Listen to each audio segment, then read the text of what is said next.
சிம்ம ராசிக்கு குருபெயர்ச்சி பலன் மற்றும் பரிகாரம் 15ஆம் தேதி 5ஆம் மாதம், அதாவது மே மாதம் 2025ஆம் ஆண்டு அதிகாலை 2:30 மணிக்கு குருபெயர்ச்சி இடம்பெறும்.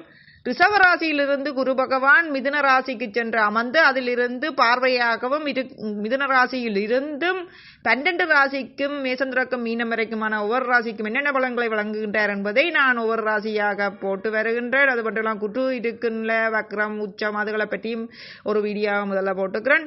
இப்ப சிம்ம ராசிக்கு ஆன பலன் மற்றும் பரிகாரத்தை இந்த வீடியோவை முழுமையாக பார்ப்பதன் மூலம் குரு பேச்சியின் பலனை அறிந்து கொள்ளலாம். சிம்ம ராசிக்காரர்களுக்கு குரு 5ஆம் வீட்டிற்கும் 8வது வீட்டுக்கும் அதிபதியாகும். குரு பகவான் உங்கள் ராசியின் 11வது வீட்டில் நுழைகின்றார்.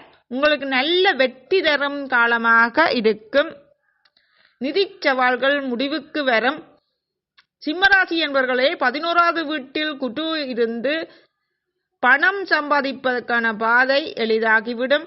நல்ல வருமானம் கிடைக்க ஆரம்பிப்பீர்கள்.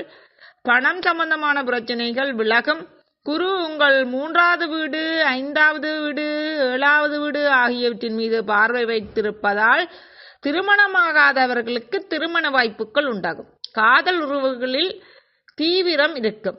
நீங்கள் ஒரு குழந்தையை பெற விரும்பினால் நீங்கள் ஒரு குழந்தையை பெறுவது சாத்தியமாகும். கல்வியில் சிறந்த வெற்றியை பெறுவீர்கள். சிம்மராசி என்பவர்களே, திடீர் பண ஆதாயம் ஏற்பட வாய்ப்பு உண்டு. நீங்கள் பரம்பரை மூலம் சில வகையான சொத்துக்களை பெறலாம் மற்றும் ரகசிய பணம் பெறலாம்.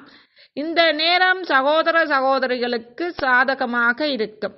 அக்டோபரில் குரு 12ஆம் வீட்டில், அதாவது கடகத்திற்கு மாறும்போது உடல் நல பிரச்சனைகள் அதிகரிக்கும். உங்களுக்கு அக்டோபரிலிருந்து டிசம்பர் வரைக்கும் உடல்நல பிரச்சனைகள் அதிகரிக்கும். தொழில் செய்யும் இடத்தில் பிரச்சனையை எதிர்நோக்கலாம்.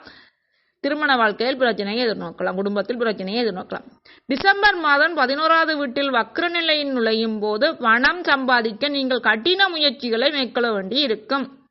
உங்கள் விருப்பங்கள் நிறைவேறுவதில் தாமதம் ஏற்படும். டிசம்பரில் இருந்து விருப்பங்கள் ஏற்றிறக்கமான பலனாக உங்களுக்கு பிரச்சனையை தரக்கூடிய தொழில் ரீதியாகவும் சரி, சகல ரீதியிலும் உங்களுக்கு டிசம்பரில் இருந்து பிரச்சனையை அடுத்த குருபெயர்ச்சி வரைக்கும் எதிர்நோக்கலாம். ஆகவே அதற்கான பரிகாரத்தை சொல்றேன்.